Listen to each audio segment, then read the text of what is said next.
What is up, wrestling fans? You have joined us right here on WrestlingRumors.net for Wrestling Warm-Up. It's our Monday Night Raw pre-show, and we're going to be breaking down some things. We got some breaking news just before we about to get started here. We got some breaking news from a friend of mine who tweeted me, and of course we won't name names, but a dude that I know that has some ties in to the company, WWE itself, and told me that as of at 5:30 p.m. Eastern Standard Time, at least, the script says that Charlotte and Sasha Banks will be debuting on Raw tonight to intervene and give Paige some support, and actually become part of this 3-on-3 6-woman battle that's going on, this war that's been brought up. So when we talk about Sasha Banks and Charlotte reportedly being on Raw tonight, there were reports from PW Insider earlier today that in Atlanta the two had showed up, and so I just sent a text out to my buddy who at least got me a little bit that at least in the script early on it's been written in that they're supposed to appear. Adam, your thoughts on I love the fact that you have Faux Sam is also joining us with Adam. Faux Sam is here. What are your thoughts here about Sasha Banks and Charlotte finally debuting on the main roster, giving a little bit of support to Paige? I like it. I think this is good timing too because of the injury to Nikki Bella. Whatever's going on with that, her partially separated shoulder, whatever's going on. But I love that they're bringing up two at a time. I would have been okay with them bringing up the 4 horsewomen at once too, and I know the argument would have been, well, you're depleting NXT, but it's developmental. It's not supposed to outshine the main roster. So, if it would have been done right, I could have seen them bringing up 4 at once. But I love the idea that they're bringing up 2. I can't wait. I hope that it stays in script because I think the place will go nuts. Especially Atlanta's always a good crowd. It'll go crazy. Sam, what do you think? This is just a way for Nikki Bella to hold on to the belt to break AJ's record. Sam, that's astute, but something's wrong with your voice. Walter, what's going on, my friend?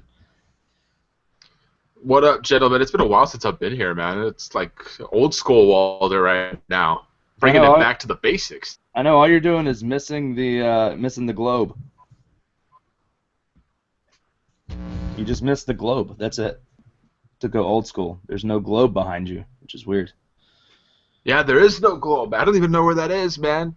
I'm like tripping out. I'm looking for that thing. I'm like doing some spring cleaning, some summer cleaning, whatever, and I missed my globe. So if it's out there, if someone has it, Warhood, anybody, bring it back.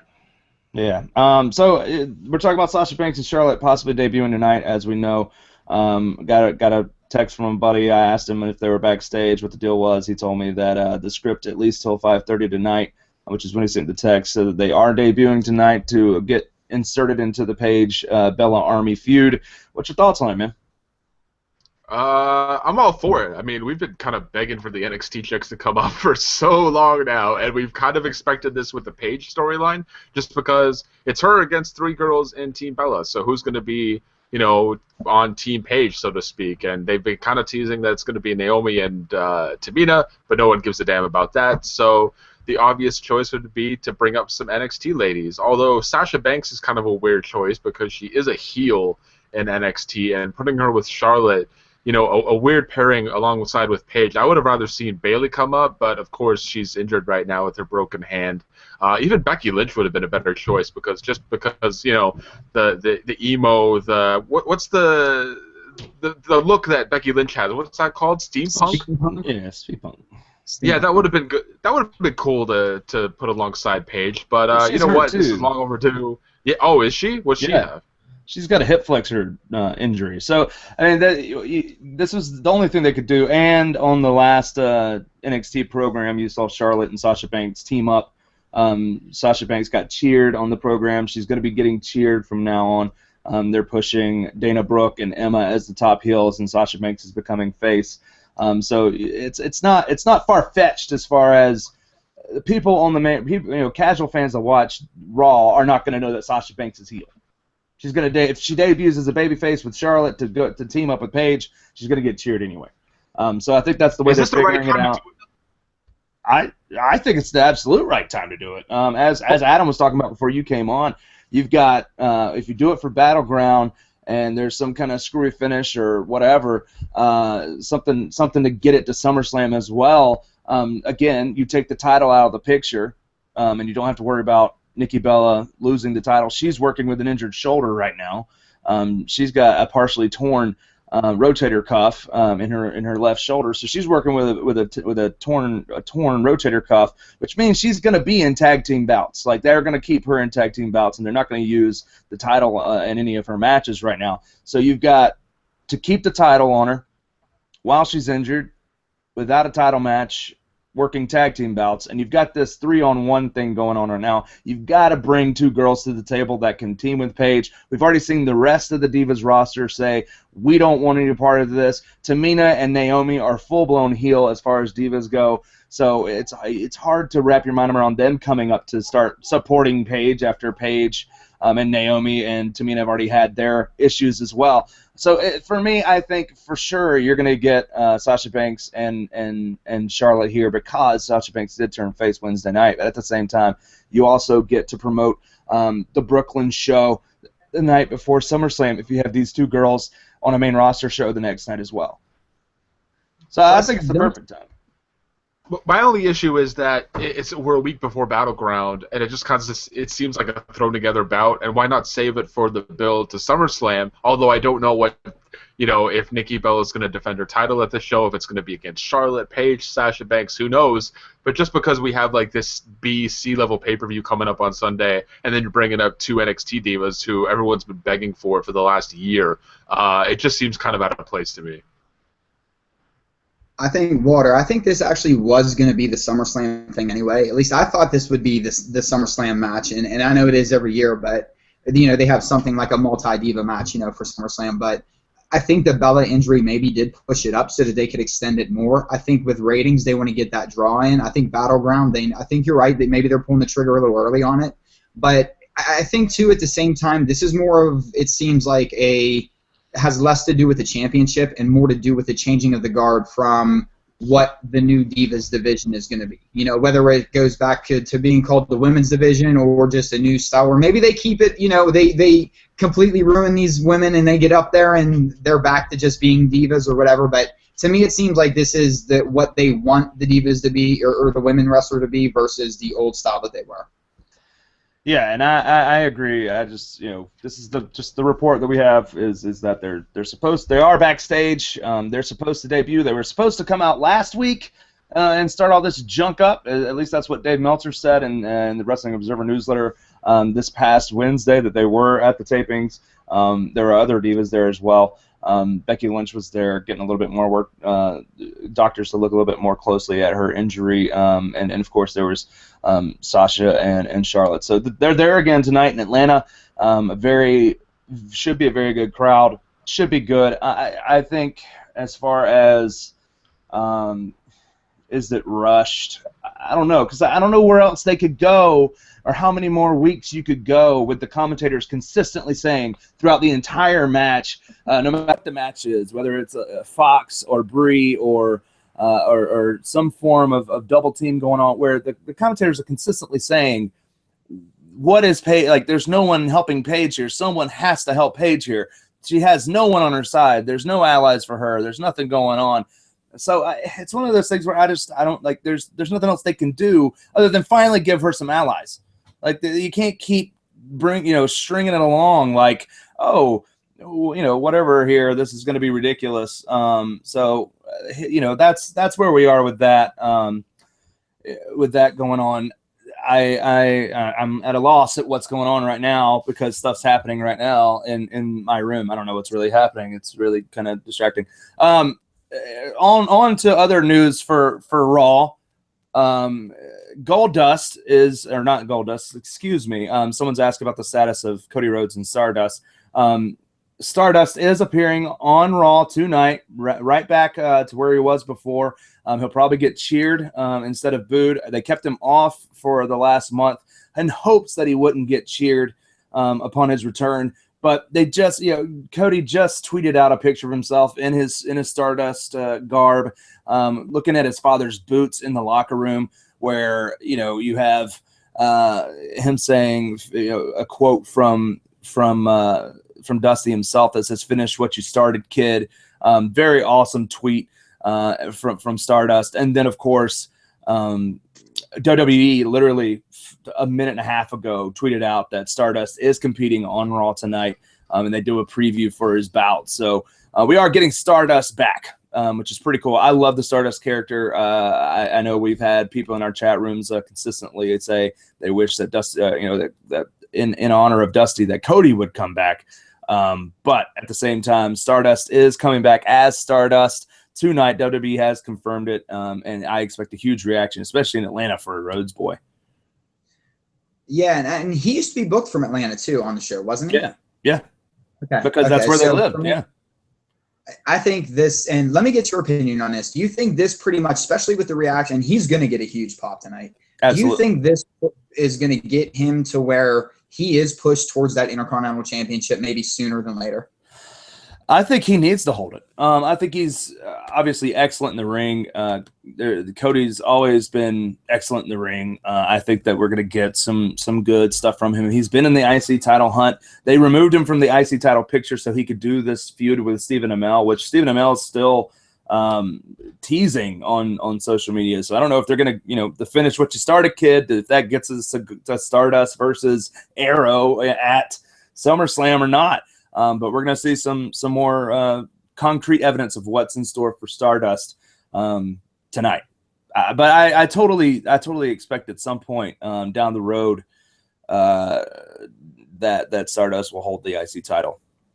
Yeah, and I think this is going to be a segment whenever he comes out tonight that I don't care who you are, you're going to get goosebumps, or it's going to be hard to hold back some kind of tears, because we're going to, I mean, in fairness, we're probably going to end up seeing him tear up a little bit, but between the hometown reaction and, it's just, it's going to be good seeing him back. And I'm glad he's coming back as Stardust too. Yeah. And, I think and fans, constantly, even in our chat room right now, saying Stardust doesn't do anything for him, the botched Goldust feud made it worse and all that kind of stuff. I agree that the Goldust stuff could have gone farther and it could have been better than they did it. At the same time, if they would give Stardust a microphone and let him do promos in the ring, if they would let him do more backstage stuff, that's golden. Anytime he gets to talk, he's awesome. Okay, lisp or not, I don't care. The guy is awesome. When he's immersed in this character, he's extremely good.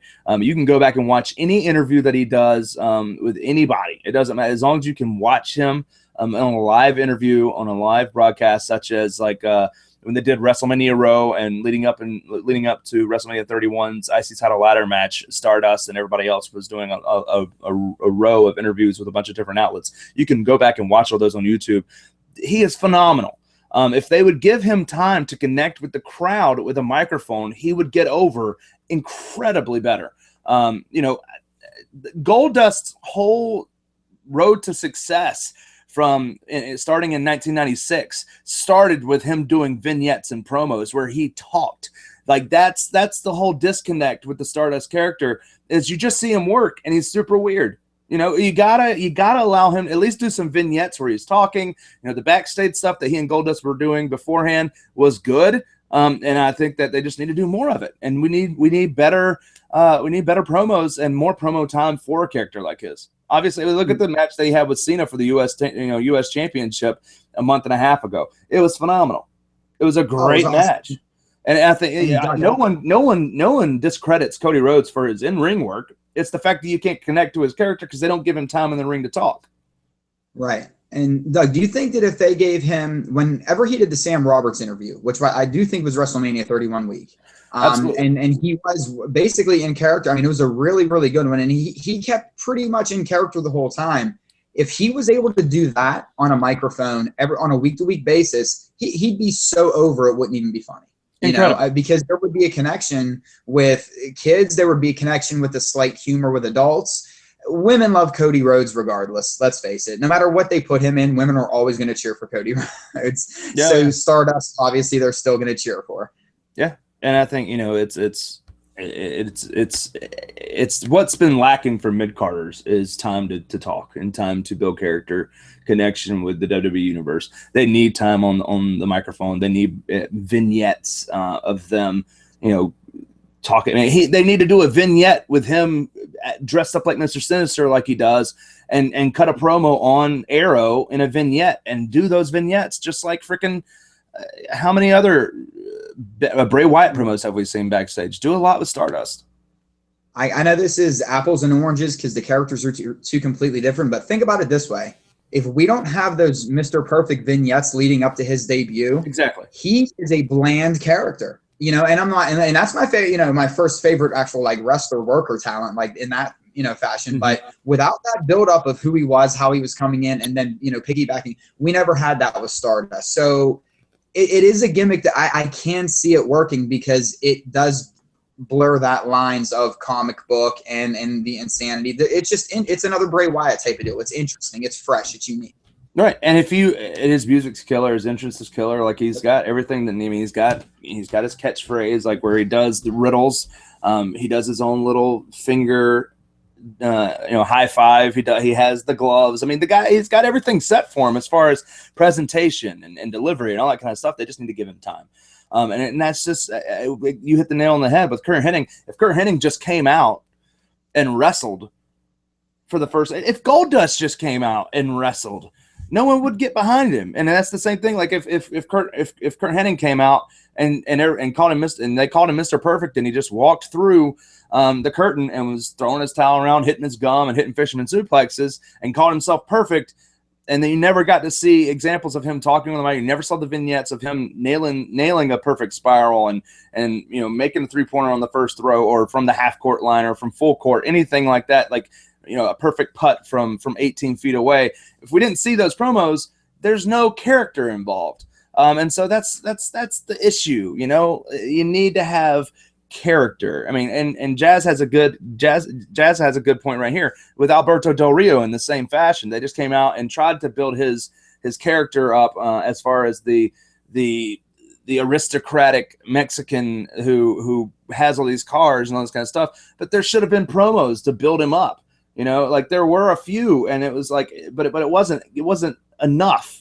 So without that's why he didn't succeed without Ricardo Rodriguez, because that was part of his gimmick, and all these different things that there would have been issues without that kind of stuff.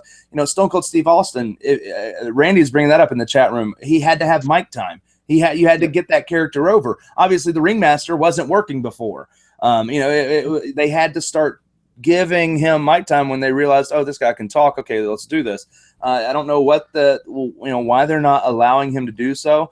But it's the same thing with a lot of mid-carders. A lot of mid-carders can't connect. I mean, you could have had a banger Damian Sandow character after the Mizdow stuff without him having to go do Macho Man Dow. You could have had Damian Sandow be an awesome mid-card talent who could be fighting for the IC title right now if they would have allowed him more than 1 week in a dead crowd to try to get over. If they would have let him have more than 1 week, if they would have gone back when Miz came back and had a Miz versus Damian Sandow feud where you actually had promos back and forth and we got to see a new Damian Sandow that's not gimmicky and cheesy, this guy could be an actual really good ring technician and character for the mid-carders.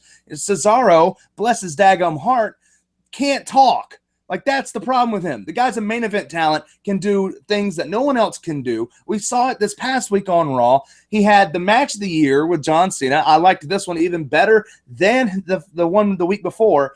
This match blew me away and actually woke me up. I was falling asleep at that point in time at Raw. This one woke me up, and I was 3 commercials in. I'm hooked.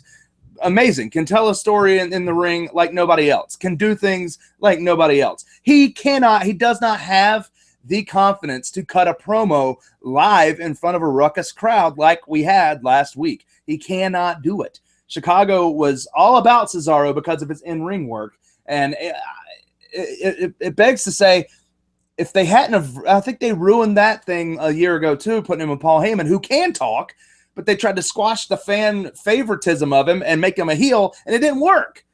People don't want to boo Cesaro. They want to cheer Cesaro. And so now you've lost the opportunity to use Heyman as a speaking guy, as a voice for him. And in hindsight, too, like I think the biggest thing was because Heyman was still attached to Lesnar. Lesnar was still technically heel. So, okay, is Heyman going to be, working with a face and a heel? And in a way, why couldn't he have? You know what I mean? It's a new era. It's the reality era. He's just an agent, at the end of the day. I think it would have been brilliant to have him, have these two guys who you never know at one point could have ended up meeting, Right. somewhere down the road. But I completely agree. When they put him with Heyman and they took away the Cesaro swing because they didn't want fans cheering. They took away basically everything, his little the mannerisms, like everything we love about Cesaro. They trimmed down his rank, I'm fumbling on my words here. I'm sorry. Character. They trimmed down his all of his repertoire. So that, yeah. And it just really it really took all steam out of him to where, I mean, we were worried for his job for a while. Where, is he going to get, until he got matched up with Kid, we thought this was going to be the year he was pink slipped. Yeah, and because that's the thing, like it was a terrible time to put him with Alberto, with Alberto Rio. I'm reading people's stuff in the chat room with Paul Heyman because Brock Lesnar had just defeated the Undertaker's streak. And the advocate for Brock Lesnar, because Brock Lesnar was going to be returning at some point, you had to face Cena for the title, or at that time they thought it was going to be Daniel Bryan for the title. With Brock coming back, Paul Heyman, every time he touched the mic, they made Paul Heyman remind everybody, my client, Brock Lesnar, defeated and conquered Undertaker's streak at WrestleMania. He's the one behind 21-1. And it killed Cesaro because Cesaro didn't get any rub from Paul Heyman. It was all Brock Lesnar every time. He had to be the intermediary guy, and then they tried to do it with Curtis Axel and with Ryback, and none of it worked because it was all Brock Lesnar focused, so that people remembered that Brock Lesnar is the guy that beat the Undertaker, so that when he came back to face the champion at SummerSlam, everyone had it on their mind. Here's the guy that beat the Undertaker for the first time ever. This guy is a monster. He's about to defeat whoever it is in the ring with him, and it killed Cesaro. It killed Cesaro. And so you finally get them in an awesome tag team where he and the guy who he's tagging with is they are two of the best in-ring performers that they have in the company. And so they start training together and saying, okay, you know what, this whole brass ring thing, we're going to call ourselves the Brass Ring Club. WWE doesn't like the fact that they try to call themselves that. So they say, okay, well, then we're going to call ourselves the best team ever. And they don't want them calling them the best team ever. So they start hashtagging BTE everything. And so that kind of sticks. But they won't put it on a T-shirt, and they won't do anything else to push these guys over because for some reason they don't want them to be over. So what do the fans do? They start cheering for Cesaro. They start cheering for the Brass Ring Club, and the higher ups in the company finally realize, okay, these guys are starting to get over. They're doing really good work in the ring. Let's give them a tag team title. Let's give them a tag team title reign. See what they do with it. They're heels. We'll turn them face once, in a little bit when we have the New Day as heels. That starts working out really well. And for the love of God, Tyson Kidd gets hurt. What are you going to do with Cesaro now? Everybody's wondering. Cesaro may get fired again because there's nothing else good for him to do. John Cena, who's one of his best friends that works out with him every single day, says, hey, you know what? Answer the U.S. Open Challenge. I'll put you over. We'll have a great match. I'll even let you almost beat me and have Kevin Owens come in and take you out, and it'll be a great deal for you. It'll put you on the map. Amazing match 2 weeks ago. All right, that was awesome. Let's bring it in. Let's introduce Cesaro again because, honestly, if we don't want Cena to be the fall guy at Battleground, we can bring Cesaro in and have Cesaro be the fall guy in a triple threat match. So Cena can lose the title to Kevin Owens, but not be the one that's pinned, and that can give us a U.S. title rematch at SummerSlam because Cena's going to have a rematch clause, and Kevin Owens is going to be the champion. So let's see what happens here. We may get the triple threat at Battleground where it's Cesaro now because of 2 weeks in a row, Cesaro and Cena put on the best matches of the year, even better than Owens and Cena, even better than the triple threat at Royal Rumble. We're talking, I saw stuff last week. I mean, those two guys were so gassed after their match last week. They were so exhausted because they put everything in it. That the springboard stunner has to go. It is the worst move in the history of WWE. John Cena, please stop for the respect. People are just now starting to respect you again for your work ethic. Please kill that move because it is god-awful. But outside of that, Cesaro and Cena put on these awesome matches. Now everybody's talking about Cesaro again. John Cena put Cesaro over after Raw last week in an amazing promo that WWE didn't air on their website. Like they usually air backstage promos like that on WWE.com. But again, they didn't do it. And Vince McMahon's not listening. And I think unless we see Cesaro get put in this title picture, it's going to be clear as day that Cesaro is someone on Vince McMahon's do not push list. That's he can add so much more to the main event picture if they can give him time to do so, and if he can get comfortable delivering promos, because he is terrible right now. That's my fear. If you look at a lot of guys that have gone up against Cena and really put on, because we've talked recently a lot about John Cena match of the year candidates, but if we look at just the past couple years, anybody that's really started to outshine Cena, like, so I'm not saying Cesaro's outshining him by way of popularity, but we could say that we were out. We didn't do a show live last week. Quick story: if you didn't watch the review show, we were in a pub, a bar. Basically, people don't watch wrestling there. We had Raw on because we wanted to watch it, and we had people that haven't watched wrestling since like Bruno Sammartino era that were so tuned into this match because of the way Cesaro and Cena were going back and forth. I think that like when you have that dichotomy, why wouldn't you want to capitalize that? So this happened with Cesaro and Cena. We're talking 5-star matches. Cesaro's going to end up getting, pushed towards the back again. I fear Kevin Owens is going to get over regardless what happens for it. But let's look back at history. Daniel Bryan got bigger than Cena. What happened to him? They kept pushing him away, pushing him away, pushing him away. I know people don't like to hear this. CM Punk got bigger than him. What happened? They kept pushing him away, pushing him away. Every time somebody steps up to the plate with John Cena, because we've been talking about this recently, and everyone says, well, Cena's the one that's putting all him over.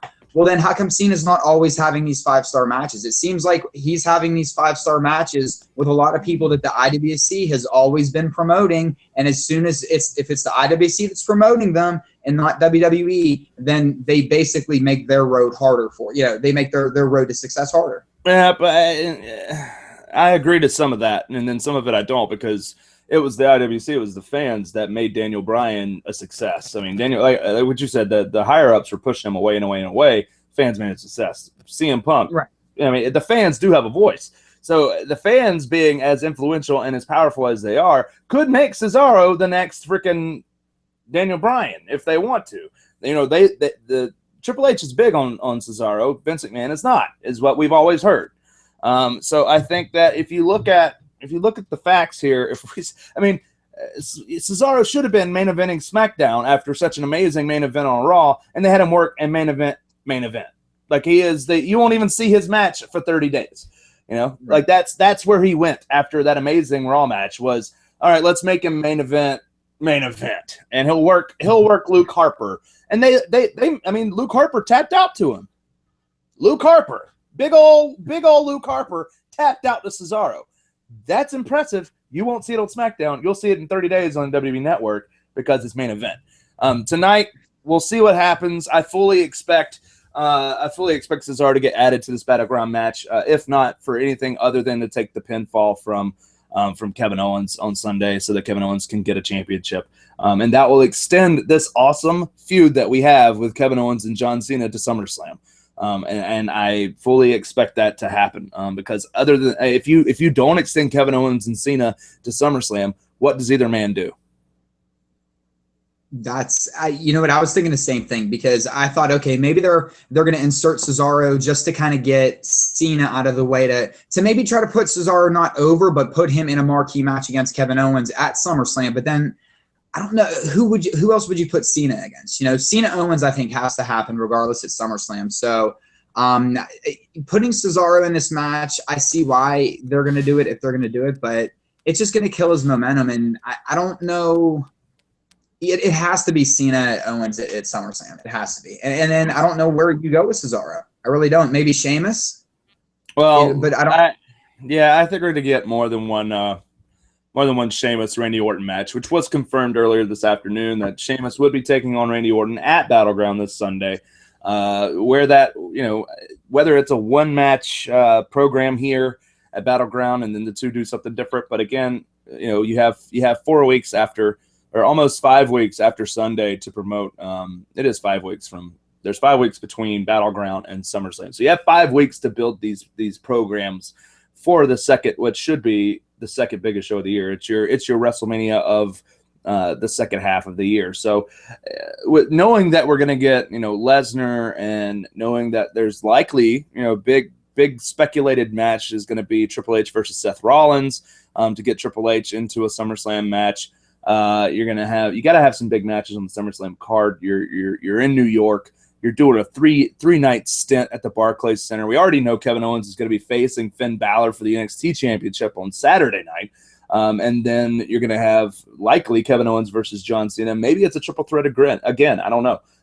But it would be nice to see, Cesaro get in, and at least they can put on an amazing triple threat match this coming Sunday. And then we'll see where that goes after that. Tonight on Raw, we do expect there's going to be a U.S. Open Challenge. We don't know who's going to answer it. Maybe it's Stardust, maybe it's not, but I fully expect for Kevin Owens and Cesaro to be a part of that segment, no matter what it is. Obviously, last week they moved John Cena's Open Challenge to the main event of the program because ratings for Raw have been absolutely terrible for no football against it. This is the lowest it's been in 17 years. And the last 2 weeks before last week were the lowest of 2015. And not only the lowest of 2015, but the lowest since 1997. So really, really bad numbers as far as who's watching Raw. And they, of course, feel like, okay, we reported that Vince was probably going to react in a way that probably would be very obvious. And it absolutely was. The WWE Champion and Brock Lesnar segment was earlier in the night. It was like the 9:30 or 9 segment. I don't even remember. It was super early. And then you had the U.S. title, who's held by the face of the company. You saw that at the main event spot, which elevates Cesaro and elevates Kevin Owens to main event status instantly, as if working with John Cena doesn't elevate you anyway. They got to main event Raw. And speaking of Kevin Owens, man, I don't know if you got to catch anything from Comic-Con, but I was watching a bunch of different things. And it's really cool to see Kevin Owens like super just excited. He was very excited about where he is in the company and where he is as a performer in WWE, and he's getting his first WWE action figure is about to come out, and they showed him the model of it. It's not even painted or anything like that. And you could just see his eyes like light up like a little kid. And I was like, see that you could see this guy is going to be huge because of his passion, his freaking passion, dude. And I think the one thing that wrestling fans that we know is we know who's in it that really loves the business, and we know who's in the business to kind of use the business. And I'm not saying either is right or wrong. Make money, do whatever you got to do. Listen, that's the name of the game at the end, at the end of the day. But it means I think we connect a lot more to the guys and gals that also had a passion for it growing up. And I think no matter what, Kevin Owens, for all intents and purposes, every single one of us should absolutely loathe him for the way that he berates crowds on a weekly basis. You know what I mean? And he still gets crowd pops because we see that genuine side. And with it being the reality era, he could still be that on-screen, difficult, so to speak. Yeah. And on the other end of things, though, you can see, in real life just how caring he is with his family and his wife and kids and stuff. I think it's awesome. I know a lot of people don't like that, but kayfabe's dead. I mean, kayfabe's been gone for a long time. And it's when they made them sports entertainers, they're in entertainment, and that's what the world's become now. I mean, everybody knows they're in just the public eye just as much as any other celebrity. So you can't hide your personal life anymore. Yeah, I mean, they're entertainers and they're actors and actresses, and that's what they're going to tell you that they are. You're not going to get a lot of kayfabe anymore. We're looking at the 5-point preview. It looks like you're definitely going to get Sasha Banks and Charlotte tonight to start helping Paige because they're focusing. I sent Sam a text real quick to see if she would respond about Sasha Banks and Charlotte. And what I sent her was thoughts on Sasha and Charlotte debuting tonight. I wish I could read you what she wrote, but let's just say it is absolutely not the time and or place and or I don't think would ever be.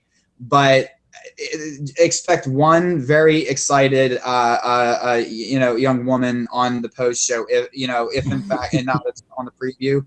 It's going to be an interesting review show afterwards. We'll say that. Oh yeah, she'll lose her mind. She'll absolutely lose her mind. And again, like the fifth point of the 5-point previews. So usually the most important thing they want you to hang on and watch and read about is about Kevin Owens and John Cena. And the whole thing is what's going through Owens' mind after his last encounter with Cena. Will he sink to new depths and get under Cena's skin again this week? So they're teasing some kind of heinous act from Owens to Cena.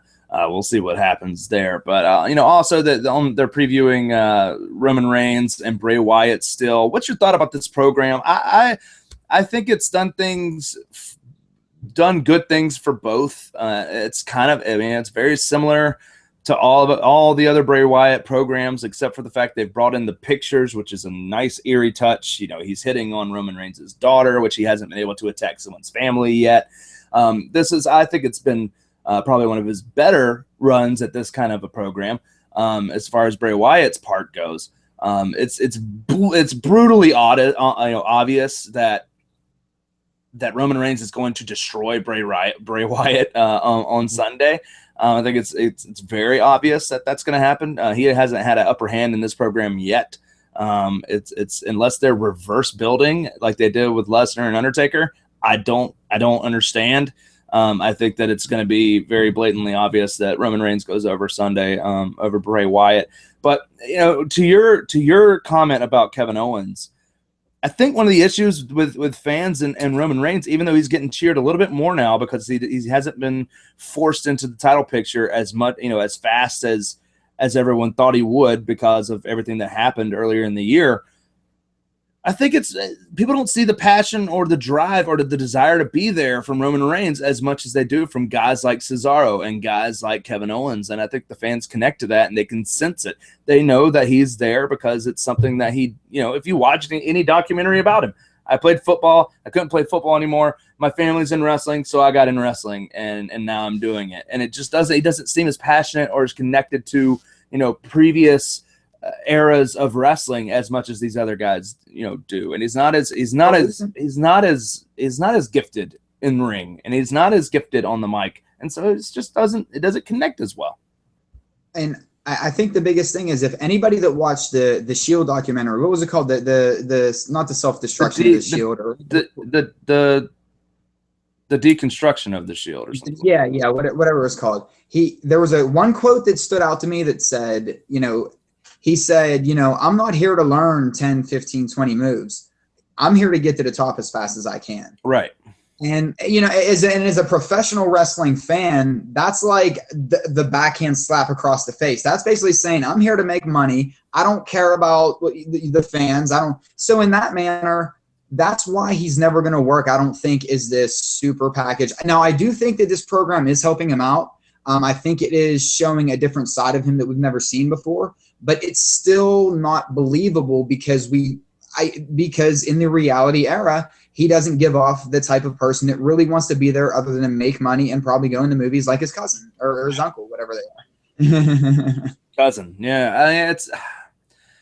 It's interesting because I want to see him succeed, though, and I think he's come a long way, and I think he's made strides, and that's the thing. I don't want anybody to think I'm like Roman Reigns hating on right now, because I would just love for them to position him in a way where he's going to succeed, because he's not going to succeed as your next John Cena or your next super clean baby face. It's just not going to work. You're going to have to turn him heel before you're ever going to get him face. I mean, we've talked about it how many times,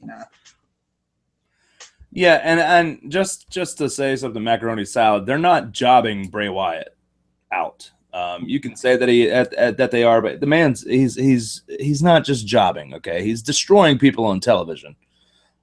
Is he winning matches on pay-per-views? Very seldomly, but he's not being jobbed out. He's actually being used as an important character in the company to help elevate others and to help build other people up. They tried to do it with Dean Ambrose. It wasn't phenomenal. It's a thing where they want to use his character in a certain way, where he can be the guy that carries the feud over the entire time with his voice, and then he can help other guys look strong because he's an intimidating force. This entire program, he keeps appearing out of nowhere and giving multiple Sister Abigails to Roman Reigns to lay him out in the middle of the ring, which makes him look super strong on TV.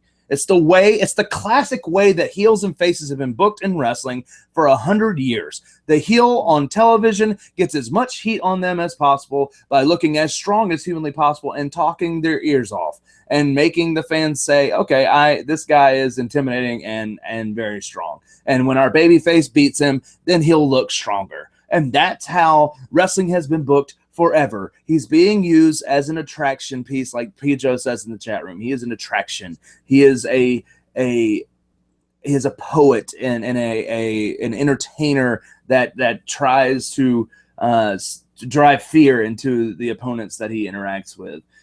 It doesn't ruin any kind of credibility that he has. It's wrestling. It's how heels are supposed to be booked. You know, every now and then they'll get the wins that they need, especially on TV, free TV. And then at pay-per-views, they're not supposed to win every match. They're supposed to lose more matches than they're supposed to win. That's how heels roll. You can't say that Bray Wyatt's being jobbed, because there's other greater examples of someone being jobbed, like King Barrett. Okay, the guy wins the King of the Ring.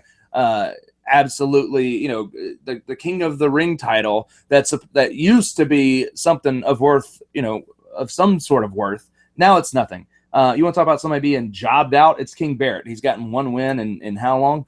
He beat R-Truth finally on TV. They've only wrestled 5 times, but it feels like they've wrestled 25.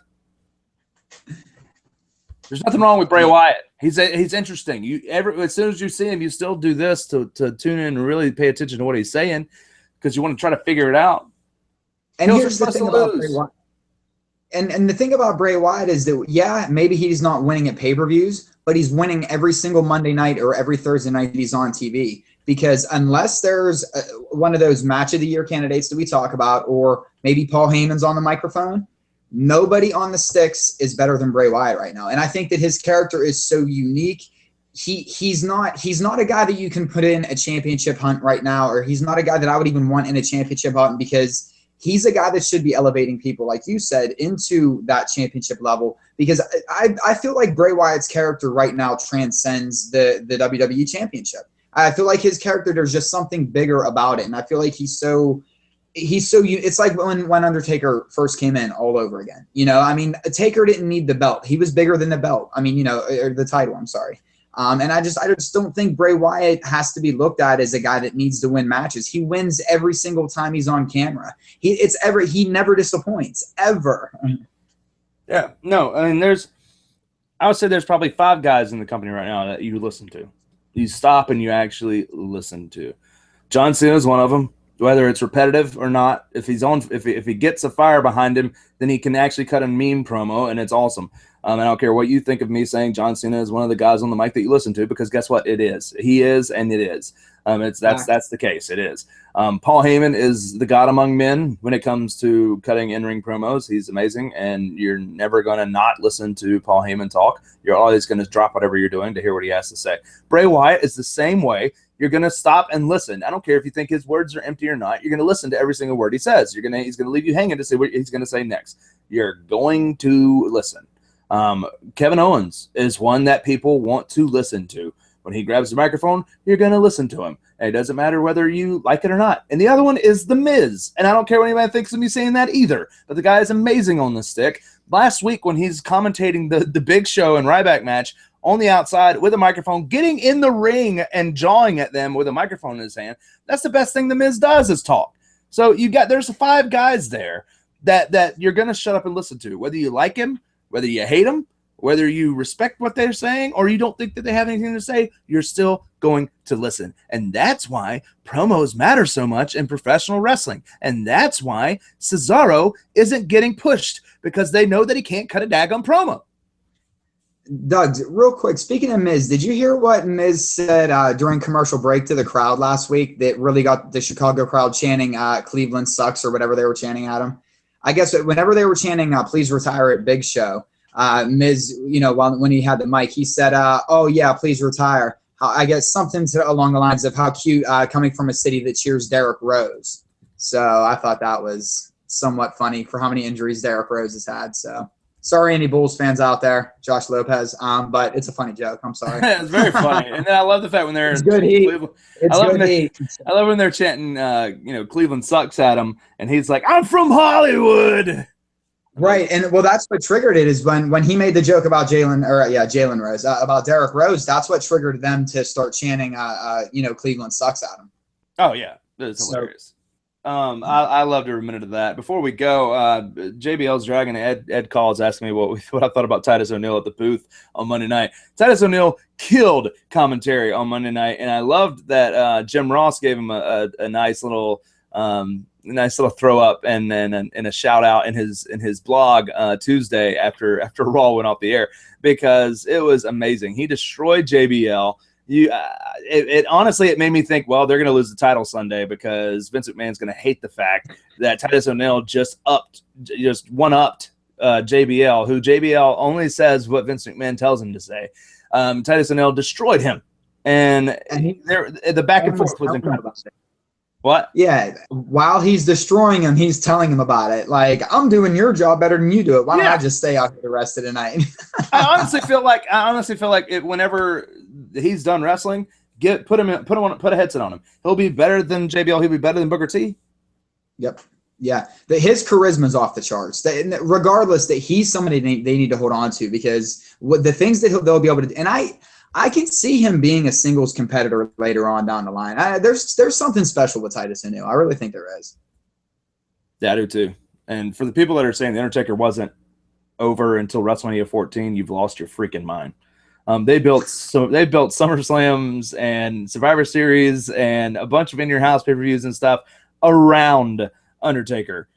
He definitely drew money for a long time for the company while WCW was trying to kick their butts. It was Shawn Michaels and The Undertaker. Those were the two names that you went to WWF to see. That's it. Undertaker was way over. Undertaker was super over as a heel when he faced Hulk Hogan for the title, and Ric Flair threw the chair under to give Undertaker the title, his first ever WWF title, after only being in the company for a couple months. Don't give me that crap. Don't get me off on how popular. They called him the Phenom for a reason. He was one of the most popular characters in WWF history from the moment go. When he debuted, little kids were crying. Yes. You know what I mean? Like, little kids, city to city to city, kids would cry when he would come to the ring. He's been over since day one. And again, that's the only man that can pull off The Undertaker. If it would have been done by anybody else, Mark Calloway's the only man that could have pulled that off. Absolutely. And he's he's a future Hall of Famer, and he's been wrestling for how many years? And he just comes in and does the ratings sucked, P-Joe, because the product stuck. It was in the same lull that it's in right now. But you have talented people that draw. John Cena still draws, and the rating sucks right now. You can't use ratings as an excuse for Taker wasn't over because ratings sucked. Yeah, nobody was over because they had an alligator hunter, they had a garbage man, they had a repo man, they had a stalker. They legit had a stalker. Wasn't he called the Stalker? Yeah. I think at one point, yeah. And I'm not even talking about DDP Stalker. Yeah, no. It's just mid-90s was just the characterization was just too Bastion Booger. I mean, they went way far. I mean, that's not, you can't blame it on anybody else. Mantar. But people still, yes. Yeah. I mean, King Mabel was in the King of the Ring and in WWF title feuds with Diesel. No, right. It's not The Undertaker's fault. If anything, when you have King Mabel and Undertaker headlining WrestleMania, the two matches underneath them, Undertaker versus Undertaker, or Undertaker versus Kama, the Supreme Fighting Machine, who has stolen and melted the urn down into a chain. You had that match, and you had a SummerSlam, Shawn Michaels and Razor Ramon ladder match redo. You can't beat that. The main event was terrible, but the undercard is what people watched. Yep. I mean, people weren't tuning in for fake Diesel and fake Razor. I mean, it's just, it wasn't happening. No, the Undertaker got WWF through 97. With you had Undertaker, Stone Cold Steve Austin starting to bud, Bret Hart, and Shawn Michaels at the beginning of 97 wasn't even there. You know, he won the title from Sid at Royal Rumble and then dropped it again in February, and he was gone because he didn't want to have to deal with Bret Hart again. So you got if without the cornerstone, I mean, there's a reason why on the Monday Night War, the foundations of war, the cornerstones of the company were Sting and The Undertaker. Yep. How would they say the cornerstones of those two companies were those two guys if they weren't like crucial to the existence of those companies? Get out of here. Yeah, I mean it's hard to say like done. Yeah. it's the anniversary, or it's right around the anniversary of the Lex Express. That's the exact reason why people weren't watching the WWF back then. The Lex Express. Yeah, no, I mean it's the stupid stuff. Well, it's why people weren't watching wrestling in general, and it's the same reason why I've said for the last 2 years that you have the same thing happening right now. Right now. Mm-hmm.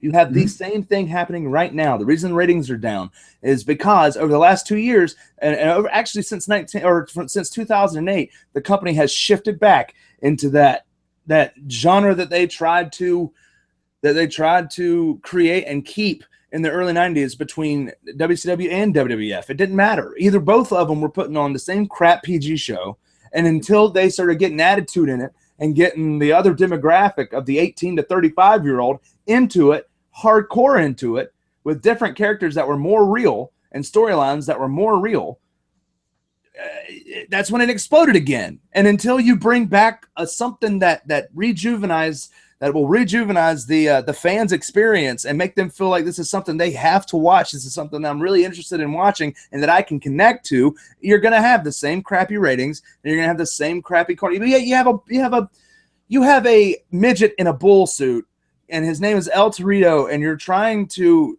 you say when he wrestles in a tag team match that it is an interspecies match. You are calling me an idiot. You are calling me dumb for watching it because you're trying to tell me that I believe that he's a real freaking bull, and you're going to call it an interspecies match. It's not an interspecies match. It's a mixed tag team match because there's a girl on one side and a midget on the other. He's a midget. Call it an inner-sized match. Give me something, at least something more I can actually listen to. I can blame PG if I want to. It's not even about blaming PG because PG product, it was PG in the 80s and it was huge in the 80s too. But at least then there were larger-than-life characters that you believed in and could get behind. You had managers like Bobby the Brain Heenan making you believe that every single person he represented was incredible and no one could beat him. And they would beat down Hulk Hogan every single week on TV. And then at the freaking pay-per-view, Hulk Hogan would conquer all of them. And it didn't matter that the heel Andre the Giant or the heel Big John Studd got beat every single pay-per-view, or King Kong Bundy got beat almost every single pay-per-view, because guess what? Heels are supposed to get beaten. And if you're kind of trying to tell me that King Kong Bundy's a half gorilla and you're going to call it an interspecies match between King Kong Bundy and Hulk Hogan, I'm not going to believe that. But they didn't do that. They didn't do that. They didn't label King Kong Bundy as the Blob from X-Men. Like, that wasn't part of the shtick, right? They didn't even do that with Giant Gonzalez, and he had all kinds of fur on his suit. So. Absolutely. They didn't call him Bigfoot. They didn't go to the Yeti. That was the Dungeon of Doom in WCW, who was dressed up more like a mummy than a Yeti. So let's be real here. There are hits, there are misses. Right now we're in a land of misses. And if they want to get the hits going again, keep pushing guys like Kevin Owens, who's believable. Yeah. Keep pushing guys like Daniel Bryan, who is believable. Doesn't matter if it's PG or not. It really doesn't. Like, because I think they can still do good stuff as PG. Honestly, we watched a 30-minute match, a 30-plus minute match last week on Raw, and everyone online's blowing up and blowing loads because they're sitting there watching Cesaro and John Cena put on an amazing match, and everyone's freaking out about it. This is awesome. If they did that every freaking week, people would tune into the program. If they don't do it every week, they bring in people like Adam Rose and they have him make out with someone like Eva Mendes, or not Eva Mendes, like Rosa. You have Rosa sitting there making out with Adam Rose after a documentary just aired on ESPN showing Adam Rose and his wife dealing with their freaking kid who he has to pump food into his stomach. That's not believable to me. If I just watched him and his wife discuss their struggles, I'm not going to believe a character that's sitting there making out with another diva on the sidelines. He has a wife. This isn't believable. I don't care anymore. Yeah, and Make it believable. Yeah, well, and I think a lot of it too is like, you know, it doesn't have to go back to TV 14. No. The only thing TV 14 would give us is it would give us over sexuality and it would give us blood. And honestly, we don't need over sexuality to sell a good storyline. We don't. Bray Wyatt's storylines are incredibly amazing and they're still PG. As long as you have something that's interesting, well written, and is going to grab us and make us care about the characters, it doesn't have to be. And you know, we don't need, as we always talk about, we don't need crimson for crimson. We don't need blood for blood. I mean, if it happens in a match and it's organic, okay, then it happened. Now it makes it feel more visceral. It's more real in the moment. I don't want spots where people are put. We don't want to have guys like Mick Foley that can, you know, that can barely walk now in their, I don't know, what is he now, for late 40s, early, you know, 50s, somewhere around there. I'm pretty sure he's in his mid 40s. Yeah, like we don't, like, why would we want that era back to watch these, you know, men and women put themselves through that? We don't need that end of things. What we need is good wrestling, good storylines, and there's a lot of boundaries they could push for the TV PG rating. Like we complain about it a lot, but then if you start to watch other shows that are TV PG and realize the things that they get away with, they could push the envelope a lot farther. They've done it before with promos that have broken the internet, right? I mean, why can't they do that on a weekly basis? I don't think it's a TV 14 issue, and that's why I'm kind of getting tired of the TV 14 argument. Because all it brings is over-sexuality, and it brings blood. And at the end of the day, if that's what you need to sell a wrestling product, then your product isn't that good to begin with.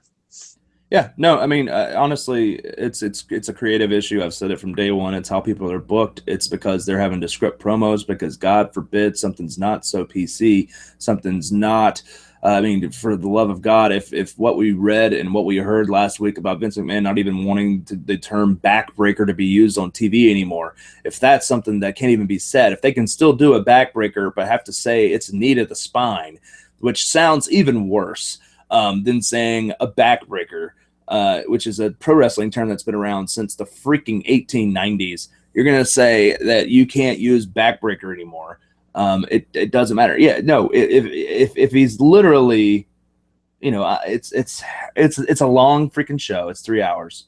And you have these 26 writers that are constantly trying to come up with something to fill 3 hours, when if they would put 4 matches at the length or close to the length of what Cesaro and Cena did for us, and only have 4 or 5 segments in between those, it would be an amazing show without having to be TV 14 and without having to script promos for everybody. Don't do useless segments like the bull crap we see every single I mean, how predictable was Lesnar breaking the car? We knew as soon as we saw the car that Lesnar's going to destroy this thing. And it was cool to see Lesnar try to break the car, but it ran too freaking long. The segment went for 20 minutes and it only needed to be about 15. That's 5 extra minutes you could have given to a match that really deserved it. And another thing, Doug, another reason why we're not getting good storylines, I absolutely agree, because you hit the nail on the head. We're not getting good storylines on a TV PG format because society has become too hypersensitive about everything. Think about the whole Rusev stuff. People were going nuts about it. It's this, it's that. I mean, but anytime something we want it to be real or have that real feeling. And then people are like, no, you can't do that, or you can't say this. At the end of the day, it's entertainment. And at the end of the day, if you are watching with a child, it's your job as a parent to teach that child right, wrong, what's real, what's fantasy. And I'm sorry, when you go to their corporate website and 74% of your viewers are 18 years of age and higher, the fact that you can't push edgy storylines because, like, stand-up comedians aren't doing colleges anymore because they're too PC. Right. We need to get over this whole oversensitivity. And look at the wrestling world alone. I mean, we've always gone, you know, back and forth in wrestling, but like in wrestling chat rooms anymore, it's like people are at each other's throats to where it's a point where it's not even like, sometimes it's not even fun to talk wrestling because people get so almost like bloodthirsty, amped up about it. You know, it's so, I don't know, it's crazy. And if people would just cool out and just be entertained and let it be entertainment, we would get a lot more out of a TV PG rating. It's just that everybody's so concerned about this person's going to get offended, this group might get offended, and it drives me insane. And we're all to blame. We're all to blame, yep. You know, and we're holding our own entertainment back. And it started this day 10 years ago. And you know, everybody wants to call it the TV PG era. I'll call it the PC era. Okay, it started this day, July 13th, 2005. when The Undertaker got accosted by 5 men in black hoods that Muhammad Hassan sent down to attack him on, and then they released him 4 days later because that segment got so many people were so riled up about the fact that they were choking him, and that's why Daniel Bryan got fired 5 years later for choking Justin Roberts. He didn't know that he couldn't do that. He had seen it on programs 10 times before. It used to be something that was tolerable. Now you can't do it. This day, 10 years ago, launched the PC era, and then it started trickling down to where, okay, we can't say this, we can't do this, we can't say this, we can't do this. It's now TV PG. John Cena, you can't call your move the FU. It has to be called the attitude adjustment. You can't say STFU because people know that's an acronym for shut the F up. You can't use that either. Let's make sure that we start looking out for each other and not doing pile drivers, because that leads to people complaining about concussions and head trauma and blah, blah, blah. Seth Rollins, you can't use your curb stomp anymore because curb stomp sounds super violent and it looks super violent, but you can still come off the top rope and knee someone in the freaking head, or you can still DDT someone, which legitimately, if missed and is done frequently, can seriously damage someone's spine. The muscle buster, whether you want to admit it or not, is freaking dangerous. It's just as dangerous as a pile driver if he doesn't bring you all the way down and land you on your back. It's supposed to look like a brain buster. It is a brain buster.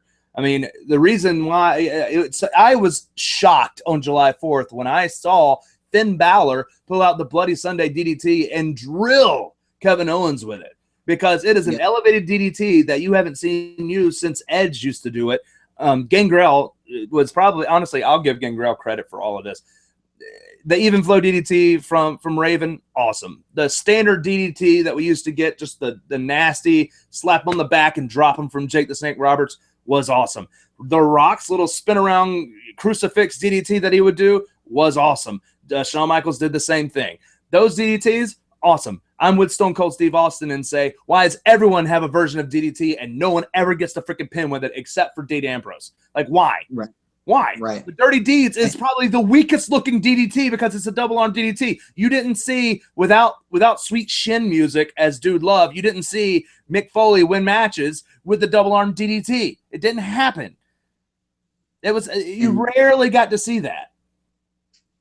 It's a DDT, and it could be just as dangerous as a pile driver, but you can't do a pile driver. And it kept going down the line, what you can and can't say, what you can and can't do in the ring. I mean, freaking that John Cena's doing a springboard stunner that looks terrible every single week, but they keep letting him do it, even though he could have legitimately, he can legitimately hurt somebody. I don't care what anybody thinks. He's going to hurt himself, or he's going to hurt the guy that he's trying to grab and jerk down onto his shoulder. It looks bad because it's super dangerous, and he shouldn't be doing it in the first place. But they're not going to outlaw that one because it's John Cena and it's a stunner, and everybody knows the stunner and loves the stunner.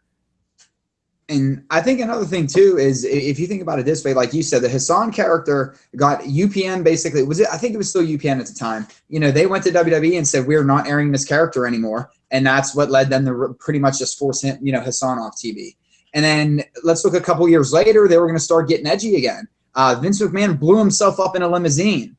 6 nights later, we find out, 7 nights later, we find out about Chris Benoit. So that very following Monday, Vince has to come out and apologize for the whole thing. At the end of the day, the unfortunate thing is it's a public company now that has corporate sponsors, and they have to be so airtight careful on what they say, how they say it, not only because they're considered sports entertainers and not professional wrestlers because of tax reasons, but and taxation reasons in different areas where they could couldn't compete for the longest time. But on the flip side of it, they have so many sponsors that they have to appease, and if they offend one sponsor and that money goes away, that's why everything is so micromanaged with promos. And I feel like everything right now. And if as a society we could just chill the bleep out and just relax and enjoy it and laugh, wrestling would be just fine in a TV PG era. Trust me. Yeah, but it's the sad part is, it's not just the wrestling business. It's life. I agree. It's just society, man. I live in South Carolina. There was a lot of stuff that happened here over the last month that has caused an uproar amongst everyone in society here. I mean, you have people coming out of the woodworks to discuss whether or not a flag should be pulled, whether or not a crime was terrorist attack or a racist attack or whatever else, and a lot of stuff's been going on in society, and this is why wrestling is in the shape that it's in as well, because of all the PC stuff going on in the world today. We're not going to get into our thoughts on all these different things. Obviously, what happens in the real world is what happens in the real world, and wrestling's fake. But at the same time, I want to be entertained and taken out of reality for a little bit. I want to get away from this stupid PC bullcrap, the sensitive, ridiculous atrocity that is our society today, and be entertained for 3 hours in a program. And I can't even disconnect from society because they won't do anything that's outside of society in the show anymore. They won't go to that. And that's why I say I like Bray Wyatt's stuff. It's not normal. He's stalking the guy and cutting his eyes and mouth out and telling him, "You'll never succeed. I'm going to take you out." So it's it's not even so. It's that it is what it is. I mean, Doug, let's face it. That's why we've all started to watch in the first place, right? Think about the people that have always grabbed us. And I'm just speaking personally. And if anybody's ever heard this before, I apologize. If not, this is the first time you're hearing it. I loved Heenan because Heenan really tied me into, like, he reminded me of my dad and his friends and my uncles and their humor and the sharp, quick wit. And I mean, that's just one of those deals when, like, you're a little kid, you connect with that kind of character. Mr. Perfect, I loved his promos. Chris Jericho was a guy that I just loved the way, and then CM Punk on the way. So I have all the guys that I've always ever followed have been amazing stick workers that never really said politically correct things. But the thing is that those were all very successful men, and because it didn't matter. People weren't so hypersensitive. There's promos from the 90s that if they came out today, there was one, Mark Henry, whether, and not getting into whatever, but they did the whole DX thing when X-Pac did Ms. Ark Henry, which was hysterical. I don't care. I mean, personal thoughts on it. It was an absolutely hysterical bit. Today it would get flagged so hard, and WWE would be on like every news channel that would want to expose them for something. You know which skit I'm talking about, Doug? Yeah. Yeah, and it's like when you think about how entertaining that was, and like to say, that was racist of it. Well, no, it's not like X-Pac was walking around in society with blackface on. It was for a show. You know what I mean? And there's something people forget, that there's a difference. And we watch this stuff just for. And that's why I feel like, stand-up comedy for me is still, it's the purest form of entertainment. It's the only place where you can go and not get worried about, or not have to worry about being told, you're wrong, or PC, police coming after you, because it's just, you're trying to make people laugh. At the end of the day, wrestling's just trying to entertain us. And the more that we push back, and I remember big on with Rusev, we were seeing a lot of that when they had the plant with the soldier. And don't get me wrong, I understand that, that nobody wants to see that. But you're going to go to the movies and see where a bunch of soldiers, or the simulated violence is going to be a lot worse than Rusev, who can barely speak English, lampoon kicking somebody in a ring. You know what I mean? And I don't know. It's just, I think everybody has a lot of fake outrage, like in the moment outrage. The Rusev one was one that stuck with me just because I remember a lot of people were tweeting at me and they were saying, I can't believe that they would do that, where he would kick a soldier. And it was like, guys, he's a plant. He's not. And even if he is a soldier, he knew he was in on it. Right. But it's a plant. It's a developmental guy. It's supposed to make you hate Rusev. Exactly. And they did their job, and but at the end of the day, that's Doug, I mean, we're both right on this. And I'm sorry. And if you think our world has not become too PC, you're wrong. I don't normally like to say that, but to sound like Rick Bobby, if you don't like Mountain Dew, No, but I mean, seriously, like, I mean, just to hit on stuff like just stuff what's happening in my home state, like. I'm totally for pulling the Confederate flag down from our state capitol. It doesn't need to be there anymore. It's historic. Put it in. It is something that happened. Like, as far as the Confederacy breaking away from our government, they didn't break away from the government just to. And this is just history. People read the history books and learn. The Confederacy did not secede from the Union so that they could keep slavery. They seceded from a government they thought was like absolutely corrupt, which. Our government today could be thought of in the same way, but at the same time, you have this. I mean, there were tons of Northerners that still had slaves. Okay, I mean, there were slaves fighting for the Confederacy. So you can't say that the battle flag itself is racist, except for the fact that racist groups like the KKK and white supremacy groups use that flag still today as a symbol of hate. That's why I say pull it down. It's a symbol of hate at this point in our lives. It doesn't show and doesn't give anything to promote a healthy existence among the people in our nation. So pull it down, put it in a museum, and let a monument stay and say, okay, here's this. It doesn't need to fly, but this is something that happened. This is history. It's blah blah blah. It's whatever, and try to educate people on what actually happened. If you just listen to the media, then you're going to say, oh, that flag is racist. Here's something: a flag can't be racist. Okay, it's an inanimate object. It can't be racist. Racist people, they don't have feelings yet. If you go on Amazon.com right now, you can still buy Nazi flag paraphernalia. You can buy ISIS flag paraphernalia if you want to right now, but you cannot buy Confederate flag paraphernalia because the overreaction of the American people have already banned the Confederate flag from every single state that used to have it flying, and they're talking about digging up Confederate graves and like you're gonna rename streets that have been named that forever, and you're going to, because those are the people that established those cities and built those roads. You're gonna change those names because they belong to Confederate soldiers. You're gonna dig up Confederate graves. That means half the graves in Gettysburg, Pennsylvania are gonna have to be dug up, because guess what? That's in the North, but they're there too. And there's a lot of things. You can't have a racist flag. I'm sorry, it can't happen. You can have racists use the flag, just like the Germans did in Nazi Germany. You can have the same thing with ISIS now. They're terrorists, but you can still buy their stuff. Why is the overall reaction because of a hate crime? Let's pull down the flag, and not establishing that this is a hate group thing. Let's try to deal with the terrorism in our own country instead of talking about all the terrorism and terrorist attacks and stuff in another country. Let's talk about the terrorist attacks that are happening in our own country, like in my state. Right. It's not a flag. That's exactly what it was. And what the saddest part is it got, well, that's it. But no, I completely agree with you. I mean, it's oversensitized.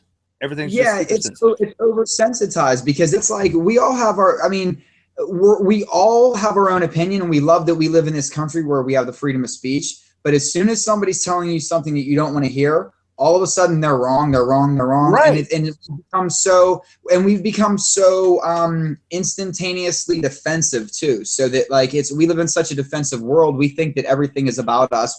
We're so egotistical now as a country, and it's like one of those where it's like, sometimes just take a step back, breathe, let a storyline play out, you know what I mean? I just keep remembering the Rusev thing, and especially what's going on right now with everything else. It's like, just breathe for a minute and let things go, and because it ain't that bad. And like you said, we're focusing on the wrong problems. The wrong problem isn't a flag. The problem is the reason why that dude did what he did, not that flag. You know what I mean? And I think that there's it's like, it would be like saying that professional wrestling is the reason why Chris Benoit did what he did. Right. And I hate to compare two different things like that, but you understand. Close. But it's the one thing that you can say is, guys, here's the best analogy I have for this one. I have no problem with people owning the Confederate flag, just like I have no problem with people owning a Chris Benoit t-shirt. But you have to understand why state grounds can't fly it, just like you have to understand why the WWE can't promote Chris Benoit. Right. It's just one of those weird, I think, little. And I don't know, it's a very weird, but because it's a wrestling show, it's the best way to kind of tie it in together. But that's a good way of listen, I'm a huge Benoit fan, guys, but you have to understand why they can't talk about him. It's just one of those where, as much as and one of my best friends, she's like a sister to me. I hope she's watching this. She's got a Benoit mode shirt, and she gets kicked out of every arena she's at because she refuses to take it off now. And they try to yank her, and it's long story short. Right. It's a t-shirt that she's wearing. She's not, so that's the exaggerated reaction to everything. And like you said, it goes with everything. You can't have your own opinion. All these different groups fight for I want justice for my group. Whether it's like the gay marriage issue or whatever. It's like you can't have your own thoughts or your own opinions or your own beliefs anymore. I don't knock anybody. I'm not gay, okay? And I don't have any hatred towards anyone that is. I don't. I actually have family members that are. I love them to death. But at the same time, I don't go around officiating gay marriages. I don't do that. Like I don't do that. But at the same time, if I said, like, if as soon as you say, well, my opinion is different than yours to someone, you're right. You're absolutely gone. You are labeled as someone that is a hate monger. You are labeled as someone that is you can't have your own thoughts on things anymore. And that's why all the reactions to all these different stupid things like backbreaker as a term being used is it affects not only our society, but it affects the entertainment that we try to watch, which is why the ratings are down. And I think a lot of that too comes into play when something becomes so PC. Now we have to start making it, okay, how can we get that demographic in, that older demographic? Right. And as much as they want to hate on the dirt sheets, let's face it, dirt sheet shows like this, like dirt sheet shows that, I mean, we can make, people watch a bunch of different shows. We know Wrestle Reaction, CS. I mean, we could name all the names. But let's face it, these are the shows that are keeping people, involved in wrestling in a lot of their dead times. So WWE can hate dirt sheets as much as they want, but at least it does give us an outlet. And I know a lot of people, but listen, wrestling dirt sheets aren't any different than your CNN or your MSNBC or your Fox News or your whatever news channel is on there. Because guys, guess what? Every show, to some extent has. I mean, you're going to a show because you feel like they agree with your opinion more. You don't watch something that you hate. You know what I mean? Otherwise, you're a fan. Right. You watch what you tend to agree with, you know what I mean? And that's, and I'm not saying that's just the way, and that's the way it is with these shows too, and I think that at the end of the day, if everybody, and wrestling's a killer too, because how do we take wrestling so serious? It's a circus. It's a live action comic book. And we take it so serious to the point where we have like people that have been in the industry calling fans keyboard warriors. Well, you know what? We might be that, but at the same time, maybe these keyboard warriors that have been studying professional wrestling now for 30 years, maybe we also know a little bit more too than somebody that doesn't socially has been out of the loop for X number of years. I mean, I think it's a weird time for wrestling, but the WWE slyly is playing off of that, and I think that's what shows is chaos sells. And unfortunately, they don't have to give us good storylines as long as we keep bickering online. Yeah. I mean, and that's how it is. We've gotten into what society has become, and that's why this is what wrestling's become. Guys, Raw begins in like 13 minutes. Go have a snack, get a drink, get your dinner if you haven't done so, and get ready for the show. You can follow us at WrestleRumors. And, of course, Chris Walter will be doing some live tweeting tonight there. So get entertained through that because it will be entertaining like it always is. Adam Daly is on Twitter at AdamDaly13. Of course, his beautiful bride who is here via phone. He'll try to get that picture back up here shortly. So you can follow her on Twitter at LadyNexus13. And of course, you can follow me at Doug O'Mac, at WrestleRumors, and of course, the rest of the guys at Walter Sports is Chris Walter, at John Alba is John Alba. There's the Lady Nexus 13 that you can follow, and of course, we will have a live wrestle. Hang on, right here. I'm gonna get really close to you and talk to you very personally. We're gonna have a live Wrestling Rumors review show with those two cats. The dailies right after Raw. So make sure you come back and watch that. And then, of course, right after that, it's Wrestle Reaction. Frank Manzo and myself will be breaking down what happened on Raw and predicting Battleground for you on Sunday. So lots of stuff to watch tonight after Raw as well. So make sure you come here, watch our review show, and then head over to WrestleReaction.net. Watch me and Frank throw down the gauntlet on whatever Raw brings to us tonight. Again, it begins very, very shortly, and we've had a great time talking about everything and talking with each other. It's always a good time when me and Adam go into tangents like we just did. Enjoy wrestling, enjoy your week, and we'll catch you on the next one. Remember, this Sunday, 6 p.m. Eastern Standard Time, we're going to do an hour before Battleground. So this Sunday, 6 p.m., don't miss it. The entire crew will be here, and we're going to have a good time. We'll catch you on the next one. Peace.